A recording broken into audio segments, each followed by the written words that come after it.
welcome to my very first Sims 4 speed build.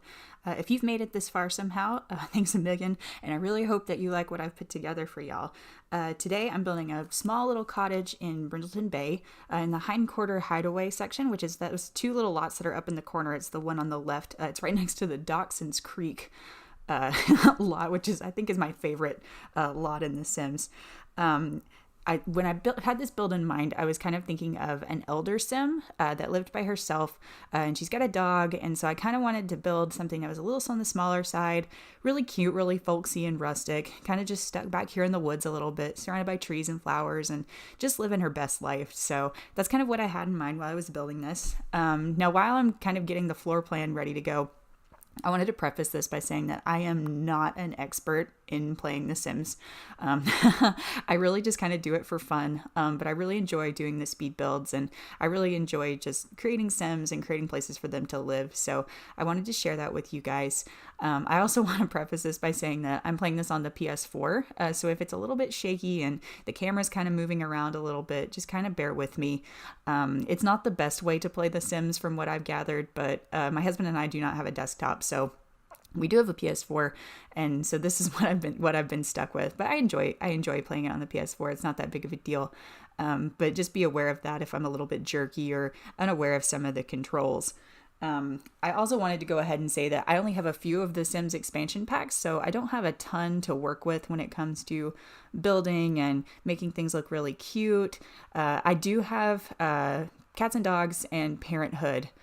Specifically. So I do have some of the better packs in my opinion when it comes to building houses and, having nice cabinets and nice beds and things like that, but I don't have everything. So what you're going to be seeing me work with is primarily Parenthood, Cats and Dogs, and of course base game. So I'm just, this is me struggling to figure out the floor plan. I'm also not an expert when it comes to floor plans. It's really, really difficult for me to try to figure out how the rooms can kind of come together and flow. So it always takes me a little bit of trial and error, but this is the floor plan that I end up going with. 1 bedroom, 1 bathroom, little small kitchen, and a little sitting area, just your basics for this first YouTube speed build of mine. And just really small, really cute. I wanted this sim to have everything she needed, nothing too extra. I wanted this little house just stuck back here in the woods in Brindleton Bay, really peaceful, really homey. That's why I went with this like red siding, which I don't think I've ever used before. It's really unique looking, I think. I usually go with your typical browns, but I decided to make this one a little bit cabin feel, which I think is really sweet. Here I am trying to build a covered porch for this. I ended up not liking it very much. I just couldn't get the roof to work. Roofs is another one. Roofs and floor plans. That's the hardest part of these speed builds for me. But I end up taking the roof off, and I end up just leaving it an open porch, which I think ends up looking really cute. But yeah, messing with those roofs, God, that's what most of this video is going to be. But here I am just picking the stairs, trying to find something that's going to work with the dark wood tones that I chose to go for with this one. And typically my go-to is the white wood. I just think it looks so nice. Like those wood planks that we got from Cats and Dogs that I use a lot on the floors. Those are gorgeous. And I usually end up using those for like the trim and things and stuff on porches. But I think I go with the dark wood this time. I do not leave it white. There I am trying to find a nice little fireplace and chimney. I just think it's so cozy on the inside. I really, really like this build. I really hope you guys like it too.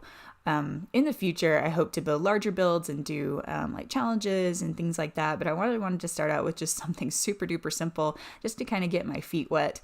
But I wanted the surrounding area of this Sims house to be really full of flowers, full of nature, flora and fauna, all of that. I wanted it to be very pretty, very secluded, like you just happen to stumble upon it, like while you're walking through Brindleton Bay, and this really sweet elderly woman lives here. So that's what I kind of had in mind while I was trying to find flowers and things to fit. Sometimes I struggle with trying to get flowers that flow really well with each other. I feel like they're all so, at least the flowers, they're all so vibrant and they're all so unique looking that when you kind of stick them all together like this, sometimes they get a little bit, I don't know, looking sort of like you just kind of threw them in there and like they wouldn't necessarily grow together.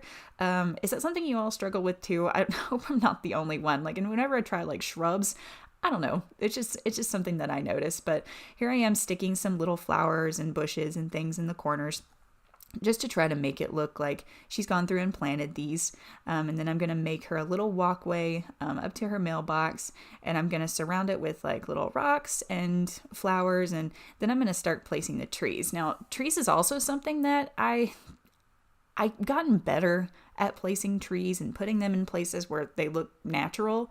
But still, sometimes they just kind of look just put in the middle of these like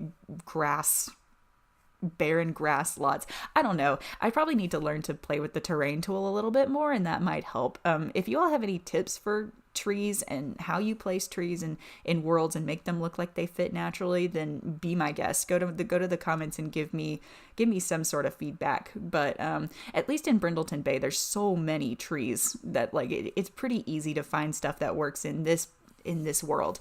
But when it comes to like, you know, Oasis Springs, there's only a handful of trees that really, really work. So, yeah, give me some tips for how you all play with trees and how you make them look like they fit into the world. But I'm just going through and putting some rocks and grass and maybe a few wildflowers around. And then I'm going to move on into the interior. So I'm going to start with the kitchen. Now, when it comes to the kitchen, I use these Parenthood cabinets, which are my favorite cabinets, of course. They're so cute. They come in all kinds of different colors. I used them with the red swatch this time, which I don't think I ever have, but I was going with this red theme, and I think it ends up looking all right. I just love these Parenthood cabinets. They are so cute, and I pretty much use them for every single build. So I will expand my horizons. I will move out of using just the red or just the Parenthood cabinets. But for today, I wanted to stick to something I'm comfortable with. I really wanted to use that gingham swatch that if you saw me put it up there for just a second, but I couldn't find a color I really liked, and I want to do a tile backsplash, and I also couldn't find a color I really liked. So I ended up going with this. I think it's called Granny's House, like sort of a damask wallpaper type thing, and it looks all right. I think I probably would, if I took the time to go through some more, I probably would have found something I liked a little bit better, but no worries. I think it looks nice. The colors work in this build. I also went with the wood burning fireplace. I think it's so sweet. I don't think I've ever used that either, so this is a world of firsts, even though I use my favorite cabinets. But here I am just placing some cabinets above the countertops. I really like the cabinets over the countertops, but sometimes the large full-size ones get a little bit, I don't know, it looks a little bit crowded to me. So I do go back and replace some of those with the little half height cabinets. And then I put like a little bitty dining table in here with those little old fashioned looking chairs that I absolutely love, and that little table, just something for a single sim to sit and have breakfast or dinner or whatever. I also use, I think it's called the utilitarian mat from Laundry Day. Just your basics for this sim. She's not too fussed about, you know, too many decorations or too many things that aren't functional. She really just has what she needs and is good to go. But I give her a microwave and a coffee maker and a few little decorations in here. There's that lemonade pitcher that I just got backyard stuff, and I think that came with backyard stuff. And I've got a bread box, and this is me trying to figure out how to place things correctly. I do have my Move Objects cheat on for PlayStation, but it doesn't necessarily always do what I need it to. So if you all have any tips for that as well, leave that in the comments. And I bring out this little plate that we got from Parenthood that matches that red color, and I think it's really sweet. I'm trying to find some plants to stick around. I didn't have too much luck in the kitchen trying to place plants and, you know, decorations because it is so small. So I did end up sticking with the basics. I think I do leave that tulip vase in there though. And I have these little lemons and oranges, or apples, sorry, sitting on the counter. And that's pretty much it for the kitchen. I do put some art in there and a few other little nicks and knacks. I love that picture with the utensils in it. I think it's so cute. And then some knives and some flower pictures, of course, because the sim is very outdoorsy and loves her plants. And then I'm going to move on into the living room. Now, I wanted to use like a yellow swatch for this living room, but I thought it was a little bit bright. So I do end up going with this brown Parenthood paneling sort of thing. And I think it really works. I think it's a nice contrast with all the red that I've done. Put in dark floors and some tile in the bathroom. And I figure I've used the cats and dogs doors for the interior as well. I think they're really nice and rustic. Those are some of my favorite doors, so you might see me use those a lot. And then I'll stick a fireplace in here, and try to get the TV to look like it's like it's natural. It kept cutting off the bottom of it, but in the end, I was like, whatever. And I found this duck. I've never used this duck before. I don't think I've ever seen it before, but I thought it fit the vibe of this, but I couldn't get it to work on the mantelpiece, so I scrapped it and went for these chickens, which are also some of my favorite items in this game. I think they are so cute. They really remind me of my grandmother and my mother's homes, so I definitely wanted to save them for later, so I just stuck them there for the time being. And then I'm trying to find a couch that fits with this little tiny living room space. I love that beige couch that came with base game. It's my favorite couch in the game. But I do end up going with this wooden one, specifically because of the pillow colors. I felt like they kind of worked. And then I put in the cat and dog chair right there with the little poof that I think is also from Cats and Dogs. And then I'm just trying to find the right color for this. I end up going with the dark wood to match the doors and the exterior and stuff like that.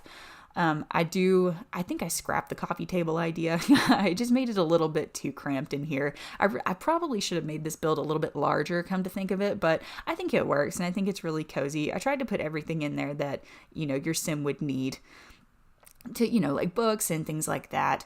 That they would just need to, be happy, but I didn't want to overdo it. There's me putting in the bookshelf for her to be able to read, and I've got that lamp right there. It's just a nice little corner for her to sit down and enjoy a book. And I'm trying to find a right end table for this couch. I end up not going with one. It looked huge when I sat it down there, and it was not letting me put the lamp on correctly. It was just floating there. So I scrap it. I go with another one, but I end up completely scrapping it and going with the table by the window to kind of make the room feel a little bit more filled out. But yeah, this is me finding some plants to fit around here. I wanted to put more plants in this build, like in the interior, but sometimes they either work or they don't work, and some of them just were not working for this build for me. So I do put more effort into putting the plants outside for this sim. But that adorable little magazine rack, oh my goodness, I don't think I've built one since I've got that item without that magazine rack. It is so cute. Put up some pictures on the mantle. Just trying to put some more pictures on the walls, things that I think would work. I've got a picture of a family member, something that this elderly sim would enjoy. I didn't want to go too crazy with the pictures, but I did want the home to feel nice and lived in. So yeah, just trying to find things that are going to go on the wall and fit. I toyed with that butterfly picture a lot. And I think I decided to move it to the bathroom. But yeah, here's me finding that little sort of like entryway table to go with this build. I put a plant on it and some books. I placed that watering can. It doesn't work. So the watering can does get scrapped. I can't remember I don't think that chicken stays there either. I think I devote it solely to these books that I place on it. And I think the chicken gets moved to the top of the bookshelf. If I'm not mistaken. I probably shouldn't have used the chicken, but I just think it's so adorable. And I put that lamp there as sort of a bookend and then scrapped that end table that's just kind of taking up space. But yeah, so this is pretty much the living room completely done, I believe. Yes, so I'm moving on to the bedroom at this point. And I think I go with the same wallpaper that I use in the living room. I think it's really sweet. I think it works with the dark wood. And this bed that we got from Cats and Dogs is so cute. I love the quilt swatches, but I ended up going with the red bedding for this one. I didn't want it to look too overdone. I don't know. The quilt swatches work on occasion, but I didn't necessarily think they worked with the rest of this build. I kind of wanted it to be on a little more calm level. But I just put a dresser there and that big long mirror that I think was from Parenthood. I can't remember. And does anybody else just hate curtains in The Sims? I don't know why I do, but the only curtains that I have found that I really, really enjoy are those shears that we also got from Parenthood. I think they're so nice. But I also imagined giving the sim a dog. And I found that pet bed in the same red swatch, and I was like, oh, it matches too well. I have to use it. And I'm also putting some just sort of maps and little like folksy looking drawings. I think they're like patent plans, I think is what it is. And I gave her some floating shelves also, just to kind of put some pictures on. And this is me rearranging some things on the walls in there. But I just wanted to put some plants and pictures and other cute little things on there that would kind of fit with this sim. I love floating shelves. I use them in most of my builds. I don't know what those pigeons are for. I think they felt like they just kind of worked, but they do not. Has anybody ever used those before? I can't think of any time that I've thought to use the birds, but I put some books up there, and I kind of struggled with these floating shelves a little bit. I kept trying to find little knickknacks and things that would go on there. I do place this rooster. I don't know what it is with me and chickens, but I thought it fit the little rustic vibe that I was going for with this build, and just a little, that little like milk jug, I guess it is, with some twigs sticking in it, and a couple little pictures. I wish we did have more pictures of people. There's the picture of like the soccer team, I guess, but like I don't really care for the apple and pear pictures unless you're, I mean, it works as a placeholder, but I don't know. And I put some makeup and hair dryer, your basic stuff, on the dresser, and I'm trying to fit this like a plant in the corner. I was kind of struggling with which ones worked. I really, really like the one I've got placed there, but it was just so big that it was kind of going outside the build. You could see it poking through, but I ended up keeping it there, and then I just moved everything a little bit to the right. So I'm going to move on to the bathroom. I do use tile in the bathroom with that same sort of dark wood paneling at the bottom. Gave her a tub and a shower. I love that tub and shower with the like pull rings. I just think it's so cute. And then I put a counter in there, little sink, all that good stuff. Another mirror. I do put a little bit more bathroom clutter items, and I put the washboard up in there as a bit of a decoration. I love that washboard. I think it's so cute. And the toilet paper roll I ended up scrapping. I could not get it to lay down flat where it's supposed to. Not really sure why. And I did scrap the red cabinets in here for like a more neutral color. Since there's really no red in this bathroom, it is more of just a general white and cream color with the little tile in the back. It's a little bit blue, I think, blue and yellow accents. So I decided to go for a neutral cabinet in here, but I put another plant and just a few knicks and knacks, bathroom mat, just a real cozy little bathroom, nothing too special. A trash can in there. There you go. Bada bing, bada boom. And a few more art pieces, I think. Yeah, there's where I put the butterflies. And then I'm going to move on to the exterior, or specifically the porch. That little bench right there, that is something else I use in all my builds. And I put some wind chimes up there and a little thing for the dog toys. And that's when I remembered that the dog would need a bowl. So I sat the bowl in there. I'll probably go back and move it, but I put some plants out here and a bird bath, and really tried to make it really sweet and homey. Those flowers with the 3 pots of flowers, I love that so much. Again, I struggled with trying to make the flowers fit with each other. I felt like they looked so different from each other that I was like, would this sim put this together? I don't know. I'd like to see some more plant options in packs that hopefully I buy in the future. I know they exist. I've just not forked out the money to get them. But then I put that rug down there from Laundry Day and try to make those plants work in the corner, but I end up scrapping them, and I end up moving that the sunflowers in the corner, I think. Yes, that's what I do. I move the baskets to the right side, and then I put that in the corner, and then I just add a little wicker chair, and that's the end of this build. So I really appreciate you all watching. Bye.